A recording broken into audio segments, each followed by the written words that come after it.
오늘 성경 본문 말씀은 여호수아 3장 14절 말씀부터 4장 7절까지입니다. 구약 성경 323쪽 여호수아 3장 14절 말씀부터 제가 읽겠습니다.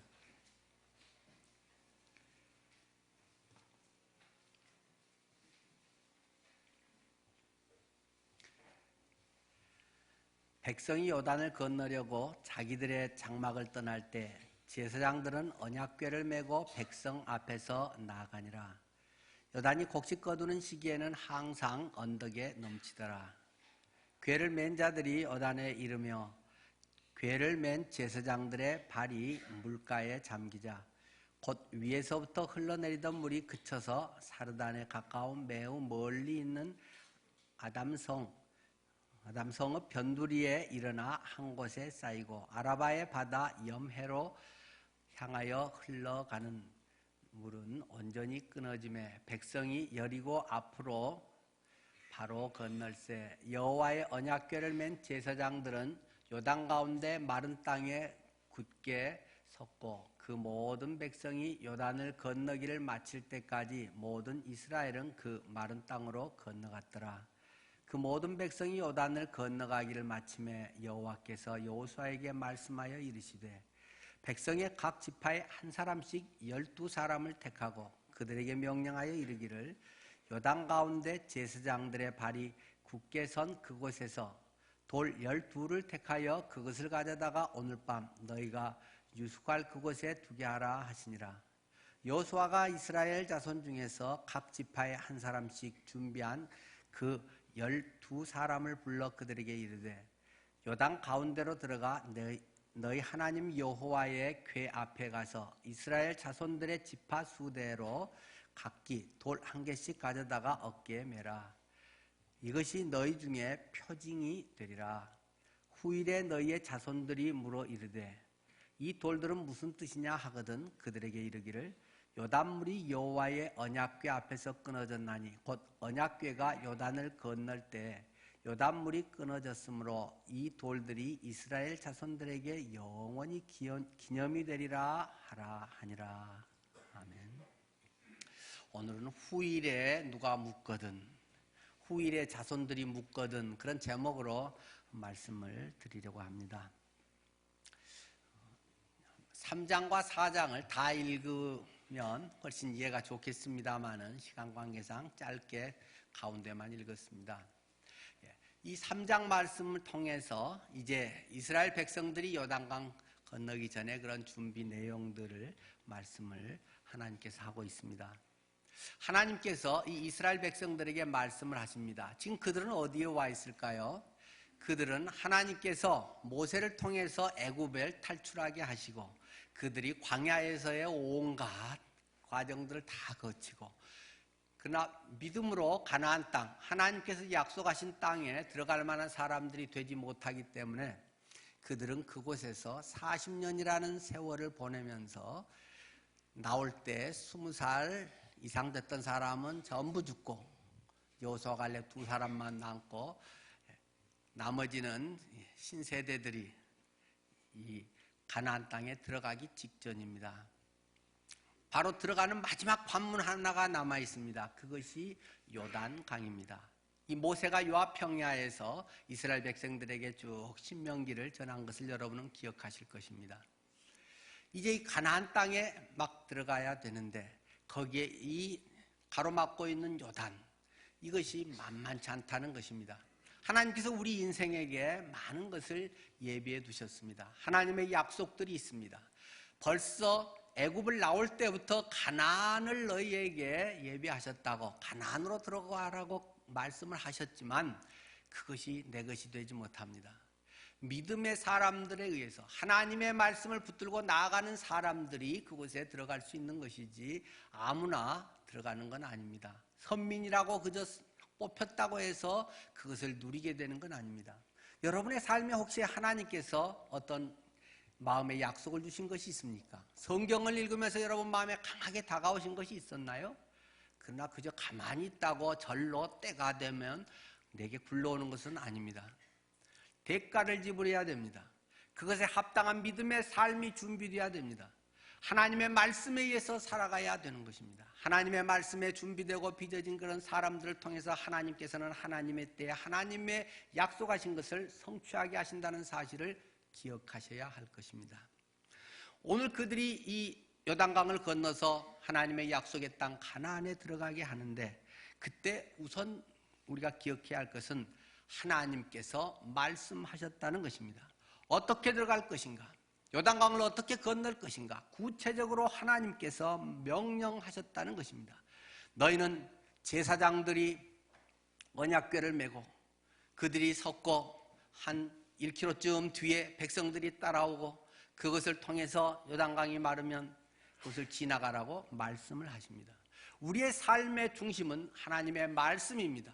우리 인생의 삶의 방법도 하나님의 말씀을 쫓아 살아갑니다. 성경에 세세하게 다 기록되어 있는 건 아니지만 신약에 특별히 우리에게는 더 큰 은혜가 있어서 우리 안에 성령께서 계시고 부활하신 주님께서 지금도 동일하게 내 속에서 말씀하시고 하나님의 역사하심을 우리 삶 속에서 드러내 주신다는 것입니다. 우리가 귀를 열기만 하면, 하나님께 나아가려고 진지하게 하고 있으면 하나님께서는 이러한 일들을 내 삶 속에 이루어 가시는 것을 경험하게 됩니다. 그들은 하나님의 명령에 따라서 그 일을 합니다. 언약궤를 메고 앞서라. 언약궤는 무엇입니까?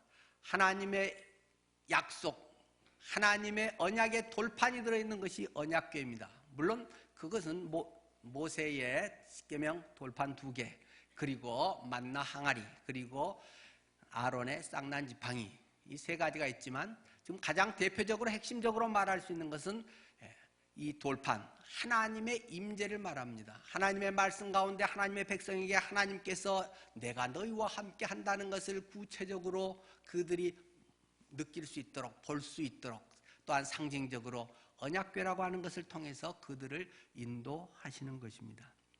하나님의 말씀, 하나님의 임재가 앞서서 그의 순종에서 나아간다는 것입니다. 만약 그렇지 않고 많은 사람들의 여론조사를 하고 많은 사람들의 취향과 여러 의견들을 다 모아서 하려면 광야에서 평생 있다가 그냥 죽어야 됩니다. 100대 1000대가 가도 약속의 땅에 들어가지 못할 것입니다. 뭐하러 거기 가냐, 여기도 살만한데, 뭐 얼마든지 다른 길로 가든지 그들 마음대로 말빨 좋은 사람, 뭐 많이 배운 사람, 자기 원하는 대로 뭐 여러, 나는 아프니까 안 가고 뭐 어쩌고 온갖 케이스를 다 고려하려고 하면 아무것도 안 됩니다.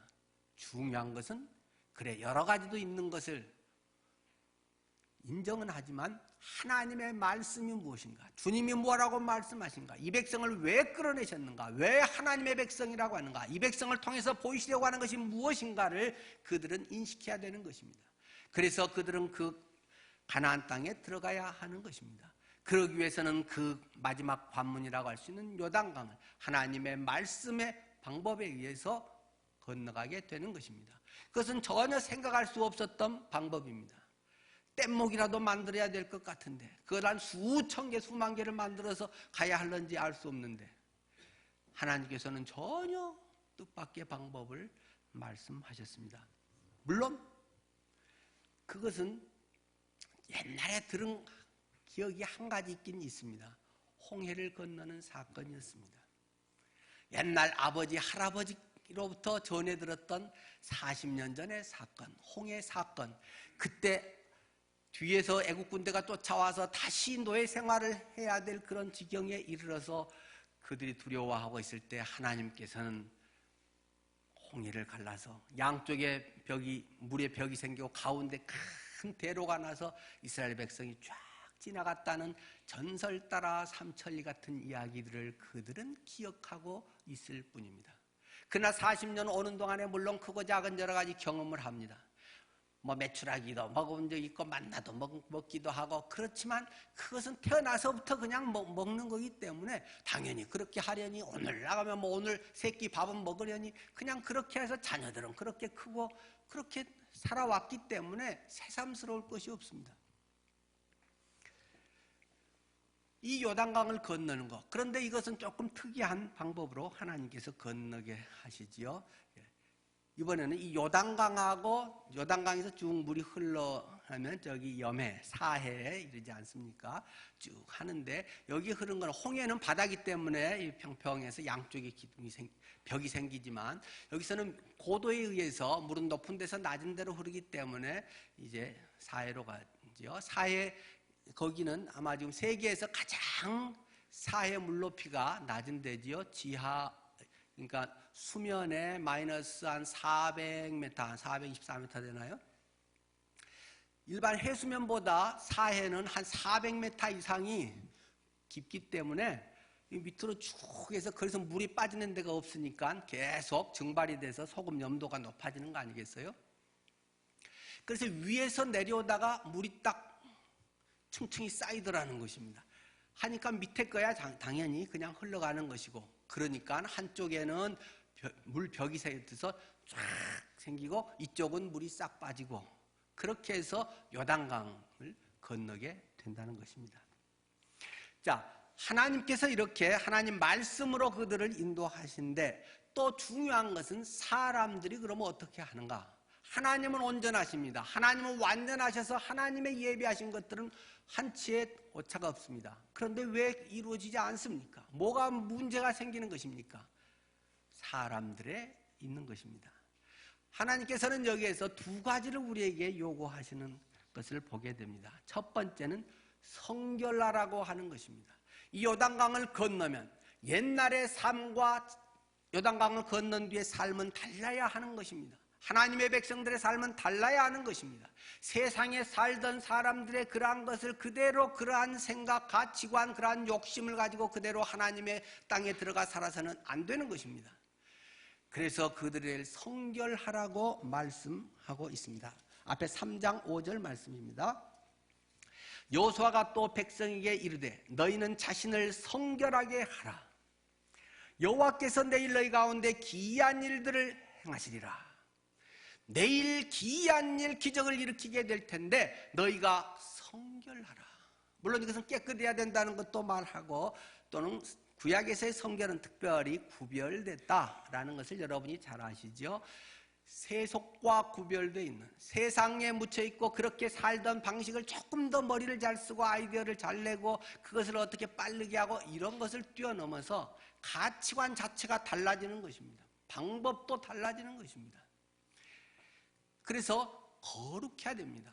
세속과 구별되는 하나님의 편에 속해서 하나님의 원하시는 것이 무엇인가, 어떻게 해야 하나님이 기뻐하실 것인가, 내가 주인 돼서 사는 것이 아니라 하나님이 주인이심을 고백하면서 주인이 바뀌며, 애굽에서는 바로 왕의 명령에 의해서 바로의 노예가 되어서 살았던 사람들이 자기가 주인 돼서 살던 광야의 시대를 지내서 이제는 하나님이 주인 되는 왕이 되는 그런 삶으로 변화되어야 가나안 땅, 하나님의 땅에서 살게 된다는 것입니다. 그러기 위해서는 성결해야 됩니다. 예수님 믿는 사람은 거룩해야 됩니다. 예수 믿는 사람들은 깨끗해야 됩니다. 도덕적으로, 사회적으로도 깨끗해야 됩니다. 안 믿는 사람보다 우리는 여러 가지 면에서도 윤리적으로도 깨끗해야 됩니다. 특별히 하나님의 말씀에 의해서 구별되는 거룩함이 있어야 된다는 것입니다. 두 번째는 순종한다는 것입니다. 이 백성들과 제사장들이 그것을 건너기 위해서는 순종이 필요합니다. 그런데 이게 쉬운 일이겠습니까? 쉬우면 뭐가 순종이 어려워서 뭐가 안 되는 게 있겠습니까? 오늘 성경 본문의 말씀에서는 이런 구절을 우리에게 구태여 기록하고 있습니다. 3장 15절 말씀입니다. 요단이 곡식 거두는 시기에는 항상 언덕에 넘치더라. 이 요단강이 곡식 추수 때는 항상 범람하고 이 물이 막 홍수가 나는지 물이 다른 때보다 훨씬 많은 때라는 것을 굳이 말하고 있습니다.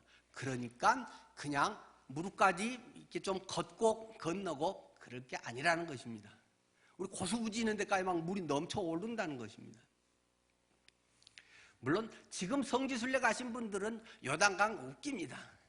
뭐 폭이 작은 데는 한 3, 4m 정도밖에 안 되고 뭐 거의 한 10m 뭐 제가 이스라엘에서 살면서 저는 그쪽을 자주 갔었기 때문에 거기에서 가면 요게 요단강이야? 웃기네 합니다. 그런데 지금 요단강과 그때는 물론 많이 틀리죠. 이때가 기원전 한 1400년 되니까 지금부터 3500년쯤 전이기도 하고, 요즘은 특별히 그 요단강 저쪽에 큰 댐을 만들어서 이 요르단 땅 지역으로 요르단의 그 물을 많이 차단을 해버렸습니다. 그래서 요르단하고 이스라엘하고 막 많이 싸우고 그러지 않습니까?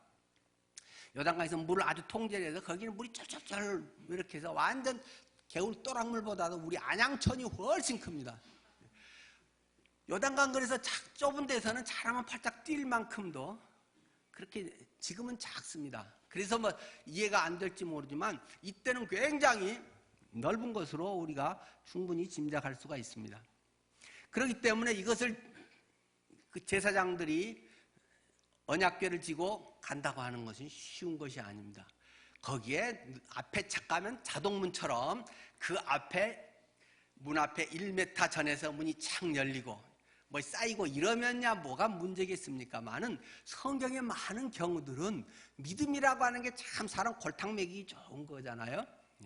딱 미리 뭔가가 되면 얼마나 좋고 믿음 있는 척 할 수 있는데 막상 물에다가 발을 팍 담궈야 된다는 것입니다. 첫걸음을 팍 내딛어야 된다는 것입니다. 아무런 변화가 없는데, 아무런 조짐이 없는데 거기에 내 인생을 던진다는 것입니다. 마치 믿음은 번지 점프와 같습니다.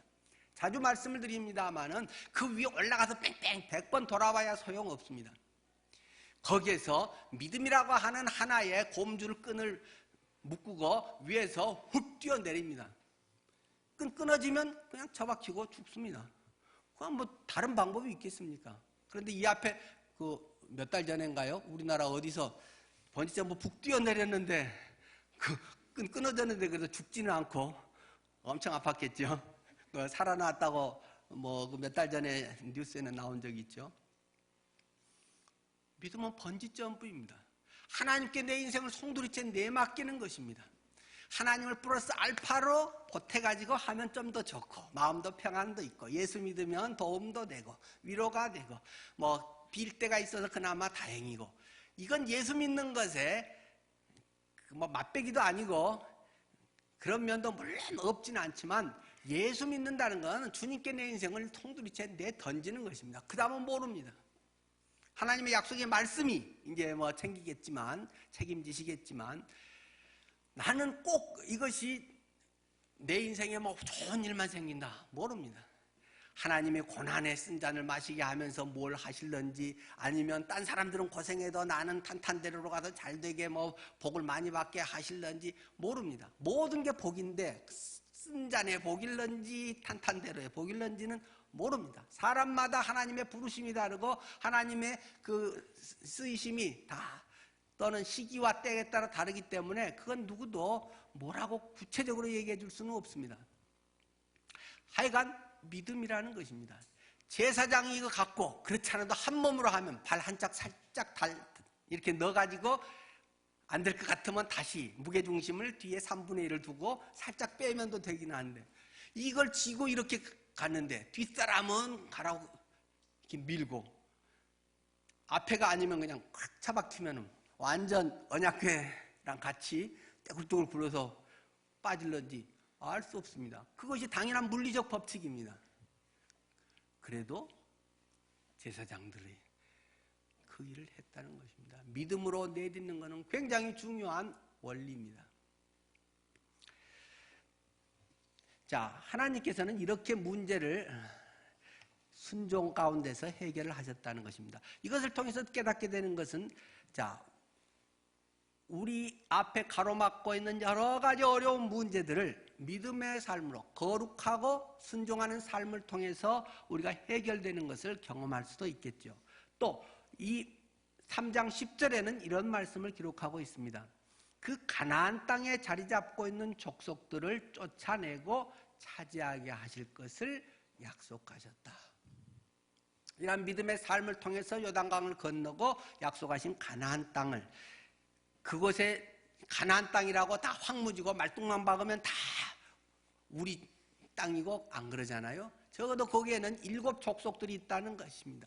그것은 온갖 족속들이 지들끼리도 경계선 때문에 치고받고 뭐 올라갔다 내려갔다 하면서 전투력을 키워온 그러한 7 족속들이 있습니다. 그것들을 상대로 계속 싸워야 됩니다. 여호수아가 들어가서 땅 분배를 하지만 그것을 그랬다고 어이구 오셨습니까? 아이고 미안해요 하고 다 챙겨가지고 어디 가는가 합니다. 어디로 가겠습니까? 그 사람들이 갈 데 없습니다. 지중해 바다밖에 없습니다. 그러니까 걔들도 죽기 살기로 싸우는 것이고 그것을 쟁취하기 위해서 그들은 굉장한 고통을 당하면서 그 주어진 땅을 차지하고 하나님의 나라를 이루는 것이 하나님의 원리라고 하는 사실입니다. 그래서 이 족속들을 쫓아내고 차지하게 하실 것을 이러한 순종의 삶을 통해 요단강을 건너게 하시면서 하나님께서 이루게 하시는 일이라고 기억하고 있습니다. 자, 오늘 본문에서는 그런데 한 가지를 더 우리에게 기억나게 하는 것이 있습니다. 그것은 기념물을 만들라 하는 것입니다. 하나님은 대체로 뭐 만드는 걸 좋아하는 분이 아니시잖아요. 뭐 성전 만들어서 뭐 바칠게요 하는 것도 하나님은 별로 좋아하진 않으셨잖아요. 예, 다윗 막 하겠다고 하니까 뭐 좋아하진 않았지만 야 너는 손에 피가 많이 묻었어. 그러면 나는 맨날 전쟁의 신인 것처럼 그리스 로마의 뭐 무슨 뭐 마르스 신처럼 착각하면 안 돼.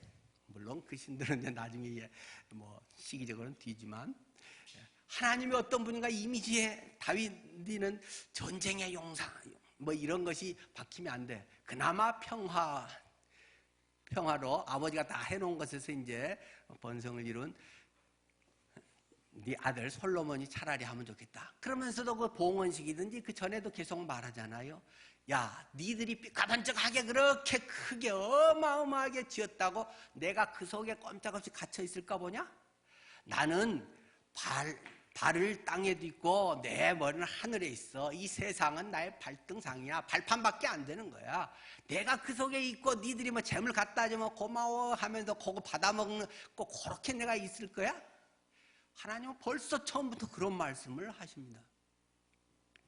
니들을 위해서 나를 기억하면서 하나님께 나아갈 수 있는 뭔가 좀 안정되고 분명하고 그런 너희들을 위해서 사실은 필요한 거지. 성전이라고 하는 것, 교회당이라고 하는 것도 비 안 맞고 이렇게 서로 뭔가 모일 수 있고 규칙적으로 할 수 있고 체계적으로 훈련도 할 수 있고 그러기 위해 필요한 거지. 이 예배당도 하나님하고는 아무 상관이 없는 것입니다.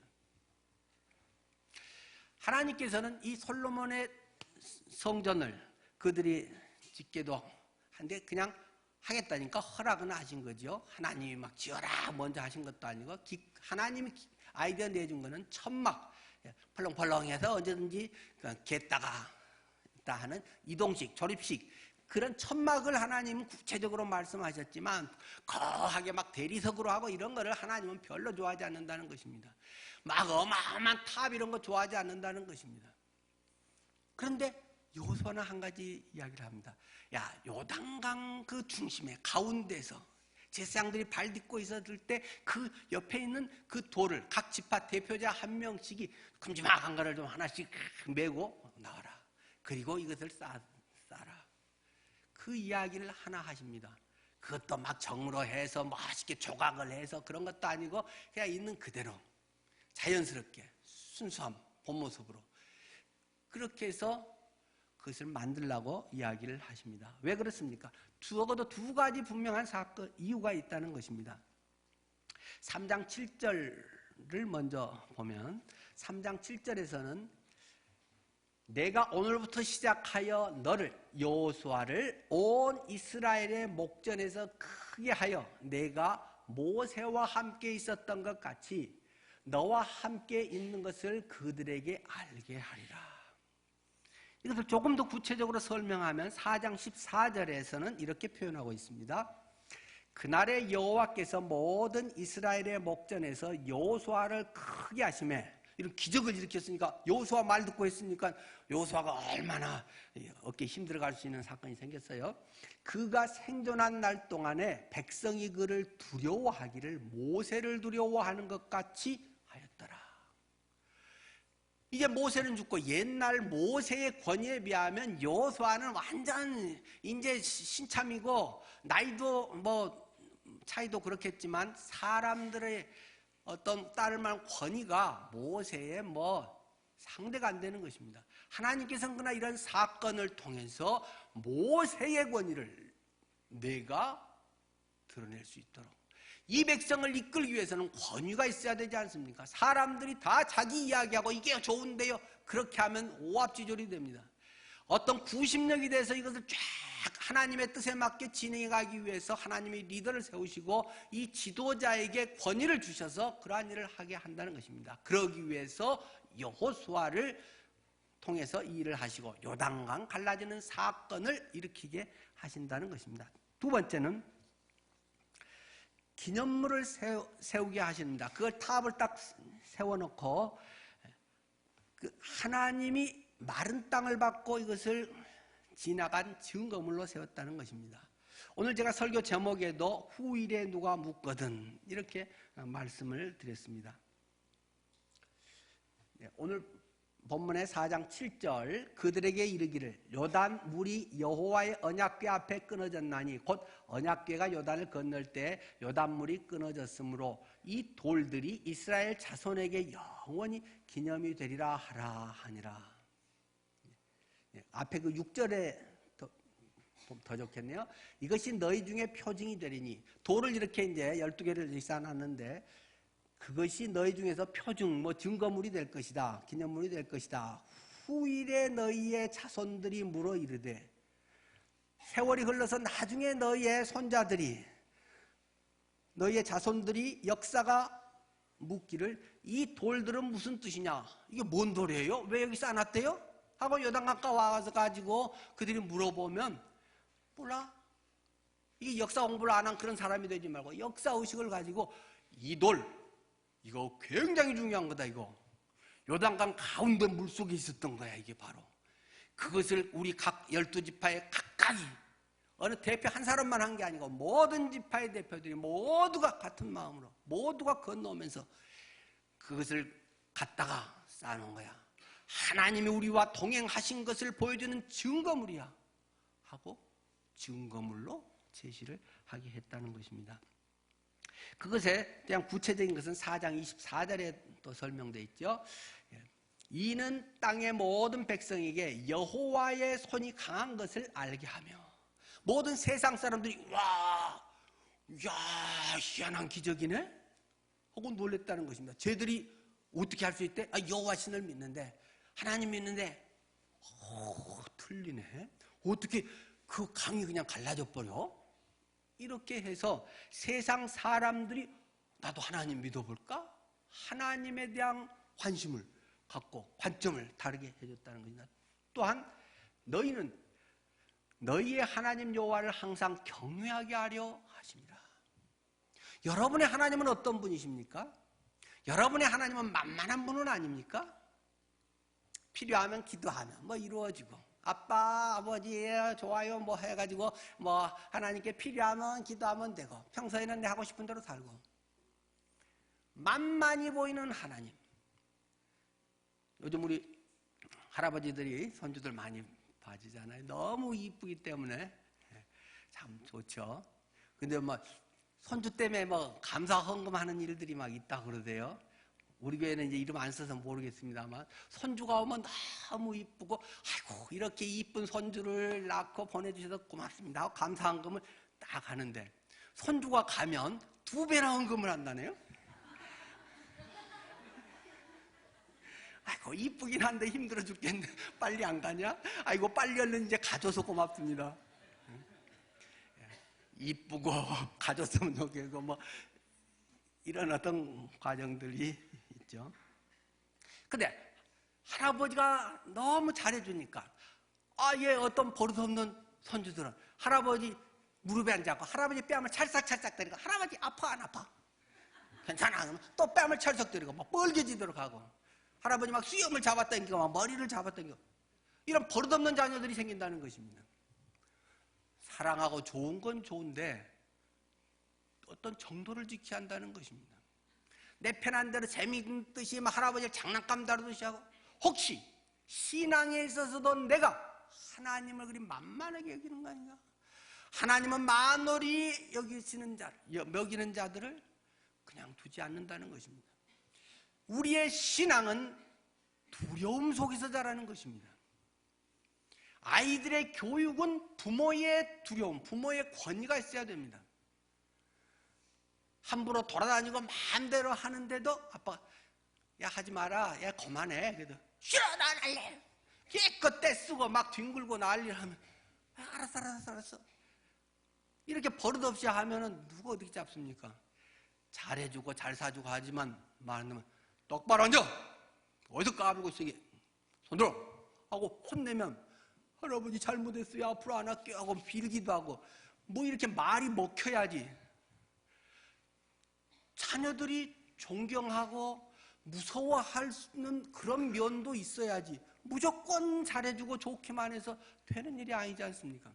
하나님에 대해서도 만만하게 내 필요한 대로 하나님 뭐 있는지 없는지 보이지도 않고 뭐 기도되면 아 하나님 응답하셨어 할렐루야 하고는 뭐 조금 지나면 지 멋대로 살다가 어려우면 기도해 주세요 하고 본인의 기도에 합당하게 살지도 않고 요단강을 통해서 하나님이 살아계시구나, 하나님은 엄청난 분이구나, 하나님은 무서운 분이구나, 저렇게 기적을 내시는 하나님은 마른 하늘에서도 벼락이라도 치어서 쓰러질 수도 있는 분이구나, 그걸 알아야 된다는 것입니다. 하나님을 두려워할 줄 알아야 신앙이 성숙합니다. 율법적 신앙에서가 아니라 정말 할아버지를 사랑하고 할머니의 그 권위를 아는 가운데 그 한 말씀 한 말씀이 그의 삶의 밑거름이 되고 그의 인생의 방향을 제시하게 되고 정말 고마운 거 아니겠습니까?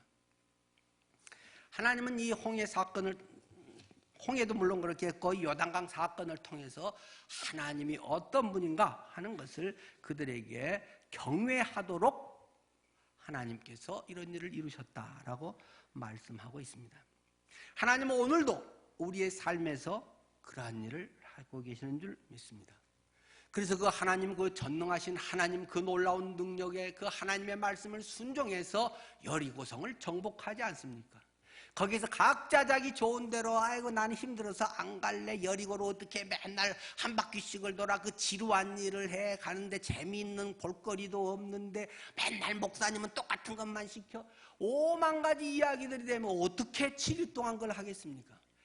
막판에는 이제 수고해서 쉬어라가 아니라 막판 날 오늘은 7바퀴야, 마지막에 막 더 몰아붙이면 아이고 도대체 언제까지 하라는 거야, 뭐 이렇게 소리 지른다고 이게 될 일이야, 뭐 따지고 파장이 어떻고 뭐 똑똑한 척하고 이게 하면 될 수가 없습니다. 그래서 하나님은 입 싹 다물고 해라, 들리지 말아라, 뭐 아무 소리 하지 말아라. 한 사람 불평하기 시작하면 계속 불평은 전염병처럼 퍼지게 된다. 독재를 말하는 것이 아니라 하나님의 말씀을 붙들고 하나님의 말씀에 의한 삶을 살라고 하는 것입니다. 그런 가운데 여리고는 요단강 건너는 것보다 더 기적적으로 첫 번째 정복의 사건으로 기록되어 있다는 것입니다. 이 출애굽기나 여호수아서의 주인공은 모세나 여호수아가 아닙니다. 하나님이십니다. 전면에 모세 오경에는 모세가 중심으로 드러나고 여호수아에는 여호수아가 주인공처럼 보이지만 이 모든 것의 주관자는 하나님이시다. 하나님이 전능자이시다. 하나님이 모든 것을 이루시는 분이다. 이 모든 것의 주관자, 천지의 주제, 이 모든 것을 이루실 수 있는 역사의 주인공은 하나님이시라는 것을 성경은 우리에게 말씀하고 싶으신 것입니다. 지금 부활하셔서 지금 내 안에 쏙 들어와 계신 주님, 죽음의 절망을 이겨내신 주님, 절망에 이르는 죽음의 병, 죽음에 이르는 절망의 병, 병에 의한 우리의 예언할 수 없는 병, 뭐 어떤 것이라도 주님은 살아계시다. 딴 집사님에게는 일어나는지 안 일어나는지 그건 모르겠지만 저 목사님에게는 그러한 기적이 일어나는지 평생 경험 못하는지 모르겠지만 하나님께서는 나에게 말씀하고 계십니다. 하나님과의 나의 관계 속에서 하나님은 말씀하시고 믿음으로 순종함을 통해서 그 결과를 체험하게 하시는 것을 기억해야 될 것입니다.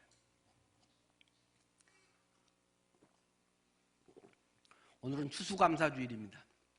추수감사절이 어떻게 생겼는가 그런 건 몰라도 괜찮습니다. 미국 사람들이 뭐 청교도가 뭐 어떻게 하고 몰라도 괜찮습니다. 옛날은 제가 추수감사절 때마다 그거 밤낮 역사 얘기했습니다. 뭐 그 남는 것도 없습니다. 그래서 어쨌다는 겁니까? 여러분은 지금 추수감사의 삶을 살고 있습니까? 하나님께서 나를 인도하시고 내가 하나님과 동행한 어떤 간증의 열매를 지금 하나님 앞에 올려드리고 있습니까? 여러분은 그 12돌의 기념탑에 무엇을 세워놓고 계십니까? 올해 내가 살아오는 과정마다 그 어느 해보다 어려웠을 수도 있습니다. 내가 해결할 수 없는 많은 일들을 누구에게 말도 못하고 나는 겪었을 수도 있습니다. 그래서 올해 여름은 다른 어느 해보다 더웠습니다. 그래서 다 말라 죽어버렸는가? 전기세 좀 많이 나온 거 외에는 별로 지나고 나면 또 다 잊혀져 갑니다. 내 인생의 쓰라린 고난이 내 인생에 얼마나 과일이 달아졌는가? 내 인생의 깊은 하나님의 은혜의 샘물이 솟아나게 했는가? 그것을 기억하십시오. 그리고 하나님께서 하신 것이 혹시 뭔가가 있다면 그것을 소중히 여기십시오. 우리가 결혼 반지를 끼고 신혼 부부들이 그걸 보면서 이것을 끼워준 결혼한 배우자를 기억합니다.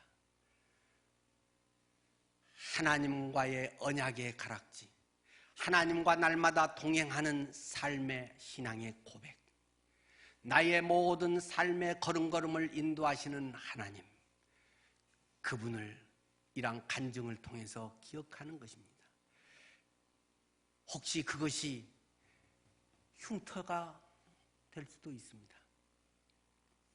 무슨 사고가 나서 탁 이렇게 다쳤는데 그래가지고 병원에 급히 가서 응급실 가서 꼬맸는데 그것이 오히려 더 귀한 간증이 될 수도 있습니다. 어제 김길용 집사님 제 방 찾아와서 뭐 쭉 간증을 하대요. 며칠 전에 이삿짐을 나르는데 10층에 사다리차로 이렇게 나르는데 이제 높은 데는 이렇게 양쪽 균형을 맞춰서 해야 되는데 그 위에서 짐을 내리시는 이제 다른 일하시는 분이 같이 가서 이제 일하시는 분이 좀 더 한꺼번에 많이 쉽게 내리려고 이렇게 짐 있는데 뒤에서 또 밀었더니 앞에 짐이 펑 10층에서 떨어져 버렸다는 거예요. 그분이 아무 생각이 안 나더래요. 마치 김길용 집사님이 그 짐 내리기 조금 전에 예수님 믿으라고 막 이야기해서 예수님 믿으면 너무 좋다고 했는데 하나님 그 생각밖에 안 나더라네요.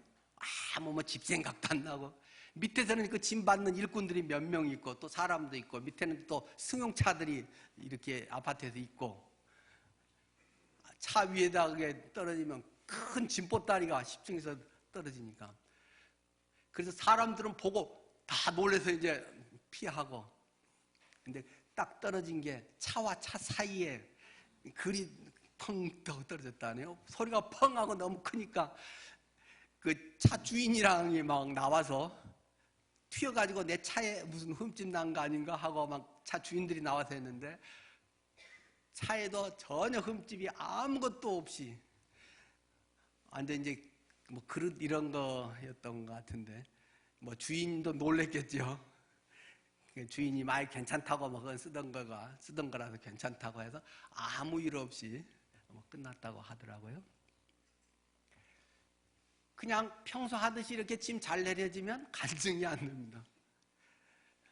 그걸 해가지고 뭐 이사비를 배나 줬다도 아닙니다. 가슴 철렁한 건데 하나님 뭐 그 사람이 했던 누가 했던 간에 와 목사님 큰일 날 뻔했어요. 막 죽는 줄 알았어요. 사람이라도 10층에서 바로 때렸으면 어쩌겠어요? 사고가 간증이 되더라는 겁니다. 하나님의 살아기, 야 하나님이 도와주셨다. 하나님 어떻게 그 차 사이로 기가 막히게 탁 떨어져서 한 대도 전혀 뭐 10,000원도 물어줄 것도 없이 끝났냐? 여러분이 혹시 다쳐서 상처가 있습니까? 사도 바울은 것을 스티그마다, 상처다. 내가 복음을 위해서 살다가 이 찢어졌어. 그때 제대로 의사한테 가지도 못하고 흉져가지고 살이 퉁겨져 나왔어. 그것이 하나님이 내가 그 산맥 넘어갈 때, 강도 만났을 때 도망가다 간 건데 하나님의 도우심을, 그 사건들을 기억하게 한다는 것입니다. 내 영혼에, 내 마음에 상처가 혹시 있습니까? 그것을 통해서 하나님이 역사하신다는 것을 기억하게 하는지 모릅니다. 단지 상처로 여기는 사람은 상처로 끝납니다. 그러나 그것이 하나님의 관점에서 보고 하나님을 향해 나아가면 그것은 엄청난 간증이요, 삶의 신앙의 엄청난 점프대가 되는 것입니다. 추수감사절은 여러분들의 그러한 기회가 되기를 바랍니다. 그런 것을 소중히 여기시기를 바랍니다. 자주 기억하시기를 바랍니다. 우리는 어려운 상황이 닥치면 과거의 하나님의 은혜, 인도하심을 금방 잊어버리고 금방 불평하기 쉬운 것이 우리들의 본 모습이라는 걸 우리는 너무 잘 알고 있습니다.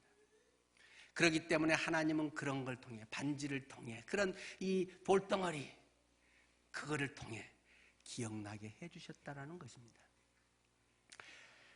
2016년 말입니다.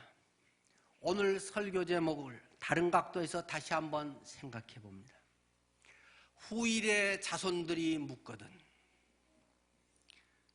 세월이 지나서 누군가가 묻거든, 너는 2016년 마지막 그때 어디에서 무엇을 하고 있었는가? 후일의 박근혜, 최순실 게이트 때 할아버지는 그때 어디서 뭘 하고 계셨어요? 할머니는 그때 뭘 하셨어요? 여러분의 손자가 여러분에게 묻거든 여러분은 무엇라고 대답하실 수 있겠습니까?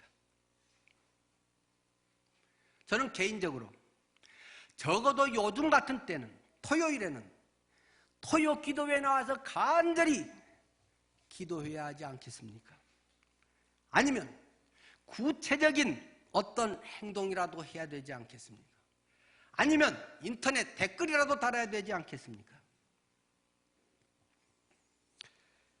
우리는 하나님의 말씀 가운데서 잘 분별해서 24시간 진리와 진실의 횃불을 밝혀야 할 것입니다.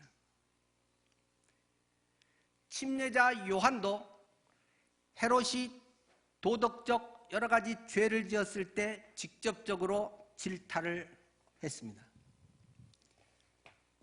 누가복음 3장 18절에서 20절 말씀입니다. 또 그 밖에 여러 가지로 권하여 백성에게 좋은 소식을 침례자 요한이 전하였으나 분봉왕 헤롯은 그의 동생의 아내 헤로디아의 일과, 그러니까 분봉왕 헤롯이 그 자기 동생의 아내인 헤로디아를 자기 아내로 만들어버렸다는 것입니다. 그 일을 도덕적, 윤리적으로도 잘못된 것을 지적했다는 것입니다. 또 자기가 행한, 그 헤롯이 행한 모든 악한 일로 말미암아서 요한에게 책망을 받았다. 요한이 대놓고 헤롯 왕에게 당신 잘못한 거야, 죄야 그것은, 하고 이야기를 했다는 것입니다. 그 위에 또 그랬는데 헤롯이 한 가지 죄를 더해버리더라. 이놈이 요한을 감옥에 집어넣어 버렸다. 그 이유는 여러분이 잘 아시죠? 그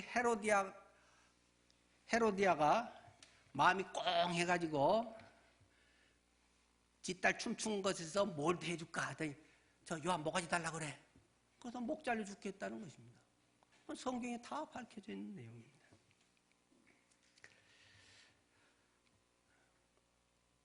우리는 복음으로 영혼 구원하는 것을 우선적으로 해야 합니다. 그러나 이는 사회 현상에 대해서 우리가 무관심하거나 나약한 것을 말하고 있는 것은 결코 아니라는 것입니다. 누가복음 4장 18절 19절에서는 이렇게 말씀하고 있습니다. 예수님께서 이제 나사렛 회당에 들어가셔서 성경을 읽으셨는데 그때 마치 이사야서를 예수님이 읽으십니다. 18절의 내용은 이렇습니다. 주의 성령이 내게 임하셨으니 이는 가난한 자에게 복음을 전하게 하시려고 내게 기름을 부으시고 나를 보내사 포로된 자에게 자유를, 눈먼 자에게 다시 보게 함을 전파하며 눌린 자를 자유롭게 하고 주의 은혜의 해를 전파하게 하려 하심이라 하였더라.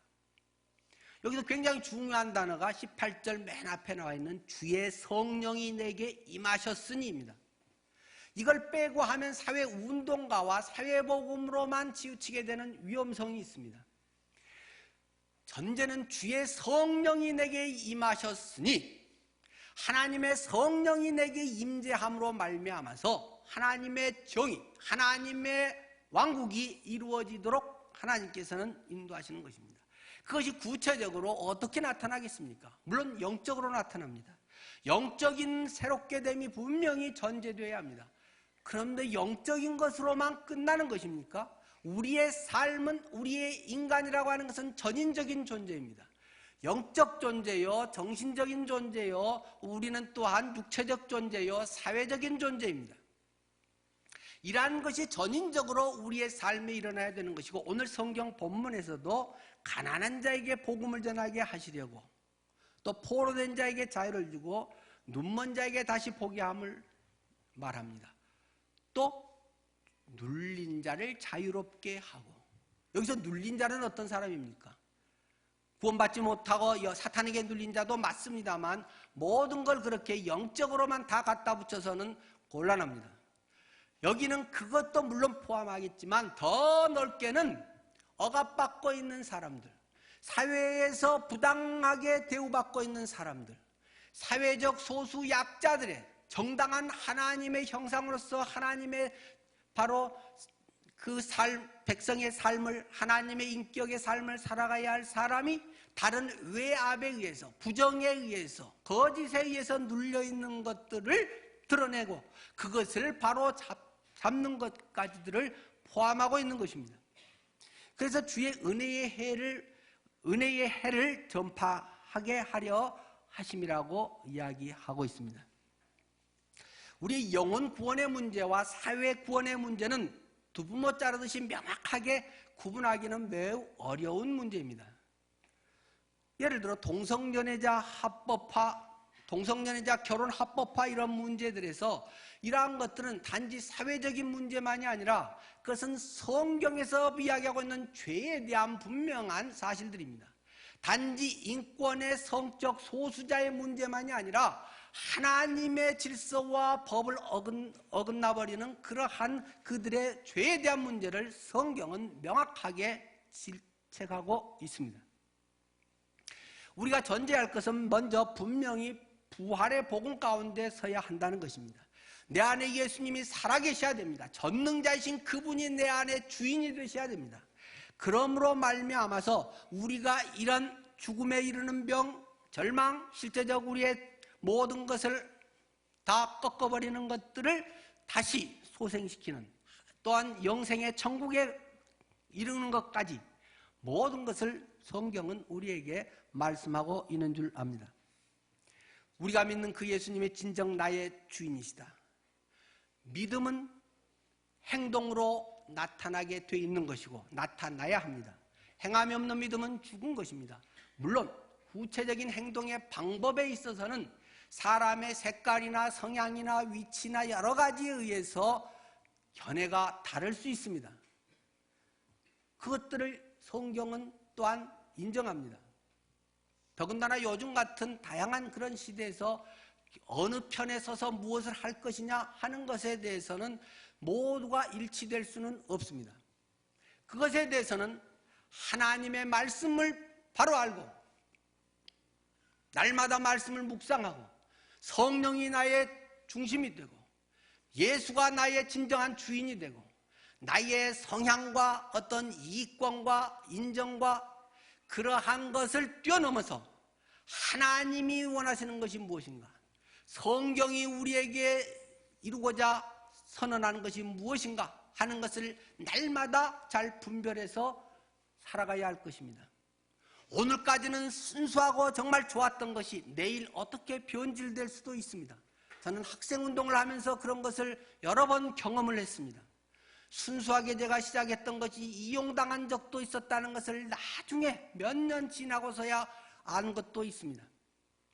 그러나 우리는 날마다 하나님과의 말씀 속에서 내가 믿음을 구체적으로 구현하는 삶을 살아야 한다는 것입니다. 저는 앞에서 토요일 저녁에 여러분은 어떻게 보내시는지를 말씀을 드렸습니다. 이 시대는 간절히 기도가 필요하고 하나님의 역사가 필요한 때 아니겠습니까? 이 중요한 시기에 우리의 하나님이 전능자이시고 모든 것을 주관자라는 것을 믿을 때 전심을 다해서 나와서 함께 기도하는 것이 옳지 않습니까? 아니면 역사의 어떤 현장에서 여러분이 정말 성경적 관점에서 옳다고 생각하는 것을 위해서 뭔가를 하든지, 나가기 어려운 상황이면 인터넷에 무엇을라도 하든지 구체적으로 사회 일원으로서 교회 전체적으로 하는 것은 어려운 여러 상황들이 있지만 크리스찬으로서 이 세상의 소금과 빛으로서의 사명을 여러분이 있는 그 곳에서, 여러분이 있는 어떤 할 수 있는 그 범위 내에서 여러분은 그러한 일을 하셔야 되는 것 아니겠습니까? 예수님이 나의 주인이시라면 나는 어떻게 살아야 할까요? 무엇을 추구하며 살아야 할까요? 나의 신앙의 분명한 믿는 바 또는 신념이 이 시대 속에서 나는 어떤 행동을 해야 할 것인가? 방법과 색깔과 여러 가지 차이는 있겠지만 크리스찬으로서 하나님이 이것을 원하신다라고 하면 해야 되지 않겠습니까? 후일에 여러분의 자손이 묻거든, 후일의 역사가 여러분에게 묻거든 부끄럽지 않은 어떤 대답을 하실 수 있겠습니까? 2016년 말 나는 그때 텔레비전을 보고 있었노라. 나는 맛있는 음식 만들어서 가족을 위해서 열심히 봉사했노라. 단지 그것 하나라면 우리는 이 크리스찬으로서 이 시대 속에서 해야 할 일에 어쩌면 너무 방관하고 있는 건 아니겠습니까? 여러분의 삶이 정말 기도가 우선이 되고 있습니까? 진심으로 마음을 쏟아서 기도하면서 행동하고 있습니까? 머리나 가슴만 뜨거워서 행동만 하고 하나님의 음성도 들리지도 않고 기도도 하지도 않고 또래또래 어울려서만 그냥 그것을 한다면 회개해야 됩니다. 아무것도 하고 있지 않아도 회개해야 된다고 생각합니다. 여러분들에게 우리들은 지금 중요한 역사를 맞이하는 그런 현장에 하나님께서 놓이게 하신 줄 압니다. 하나님의 역사는 하나님의 섭리를 따라서 의인들의 반응으로 성취되어 가는 것입니다. 하나님의 섭리에 따라서 나는 가만히 있는데 되는 것이 아니라 의인들의 반응, 하나님의 백성들의 의로운 반응에 의해서 하나님의 나라는, 가나안 땅은 정복되는 것입니다. 이러한 것들이 우리들의 살아있는 성경으로 각자에게 하나님의 음성으로 들려지기를 축원합니다. 기도하겠습니다.